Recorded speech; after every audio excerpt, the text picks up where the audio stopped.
Out in the great expanse of the universe, there are things human eyes have never seen.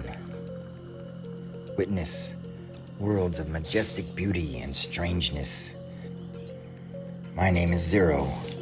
I'm an artist and a historian, and I will take you on an adventure across the universe in the lost worlds of Zero.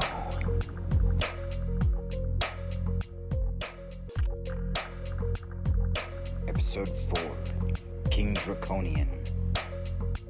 In the far-flung past, out in the vastness of space, there are many stories. I would like to tell you the story of King Drakonian. King Drakonian ruled the planet Augustine. Augustine was a small rocky planet with little water. The planet was so far from the sun that at midday it was like evening on most planets. Augustine's main resource was a type of mushroom called kanji. Kanji covered the planet and was harvested constantly.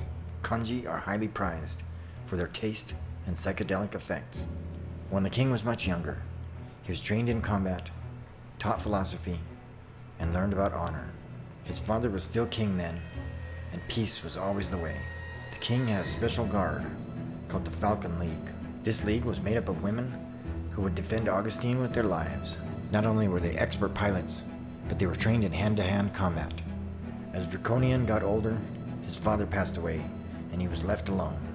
On the day of the king's 345th birthday, the Korgan Council detected a fleet of ships. It was the Oscarian Brotherhood, and they were on a course for Augustine. The Brotherhood is a ruthless group of mercenaries. Their skills are mostly pillaging and robbery. Their leader, Kevorkian, was a mad being who was driven only by the lust for power and wealth. The king went to his closest advisor, the witch Delphinica. Delphinica was more of an oracle than a witch. She, like her sisters and mother, could see into the future using a piece of the Rasmus stone. Delphinica told the king he must go into the center of the warp and retrieve the Rasmus stone. The Rasmus stone was found long ago, deep in a kanji cave on Augustine. The stone was found to have immense power, but thought to have been lost over the ages. With the power of the Rasmus stone, the king would have the power needed to defeat the Oscarian Brotherhood. The king put on his armor and went into the warp. When he arrived at the center of the warp, he was surprised to find the witch Delphinica. Delphinica is the sister of Delphinica. When the king asked Delphinica for the stone, she told Drakonian the Rasmus stone was used to power the warp. At that moment, Delphinica used the power of the stone to warp the king into a misshapen shadow of himself. The Drakonian was now turned into the skeleton king, Arbarius. This new skeleton king was sent back through the warp to destroy Delphinica. But this king was not sent back through the warp alone. The witch also sent a guerrilla army with their gravity weapons. The guerrillas were prisoners from the planet Hyperdonia. Their gravity weapons were used to crush enemies using gravity waves. When Arbarius and the guerrillas came out of the warp, they were met by the Royal Falcon Guard. The guard was waiting for their king to emerge from the warp. As the two enemies battled, the king landed on Augustine. When Delphinica saw the king's new form, she called for her cult. The cult quickly took Arbarius prisoner. The cult then brought the Velicorum. The Velicorum was a machine made with dark magic and sacrifice. The machine transported the guerrillas and the king, Drakonian, back to the center of the warp with a new mission. The Velicorum had sent the king on a self-destruct mission. Destroy Delphinica, then destroy the Rasmus stone and close the warp. As the king attacked Delphinica, she realized it was her own magic that had given Drakonian this new power. For this, she had no defense. The king used a gravity weapon to crush Delphinica. With Delphinica's magic gone, he reverted to his normal self. The king then took the stone and returned to the center of the warp. He then used the warp to send the guerrilla army home. When the guerrillas arrived on their homeworld, they were free from Delphinica and her magic. They returned to foraging in their jungle. The Drakonian used the stone to close the warp, and as he left the warp, he was returned to his 245-year-old self. By using the stone to close the warp, he had reversed aging. Using the warp always leaves an effect on its traveler.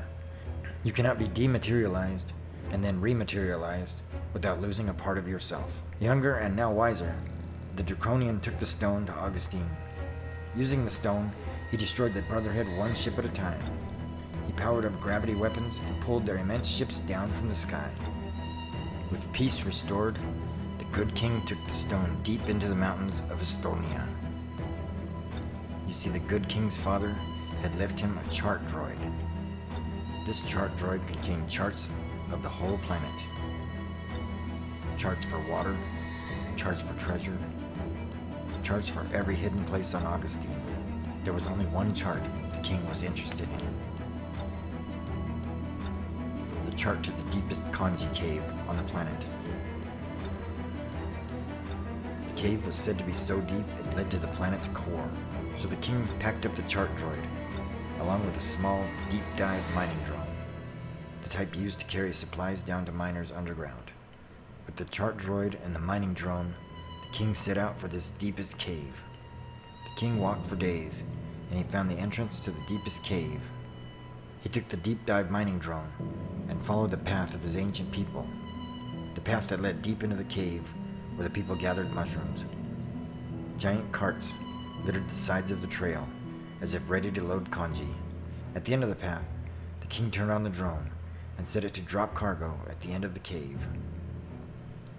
He then loaded the stone into the compartment on the drone, and the drone flew up and deep into the cave, quickly out of sight. The king turned around and headed back to the cave entrance. He took off his crown and took off the heavy parts of his outer armor. He left the king's trappings on the floor in that cave. He then headed out of the cave. The climb now was uphill, following a different chart on the droid. The king stopped under a small kanji to rest. You see, not only are kanji psychedelic, they are also 30 feet tall and glow. Under the warm glow, the king remembered being young and wanting to do his best. His father was always proud of him, and this king had done his best. Going through the warp had taken so much from this king, he no longer wanted to be a king. Now he only wanted peace. The king then started on his path again. The path led deep into the Carthage mountains. Drakonian followed the path to wherever it led, and he was never seen again.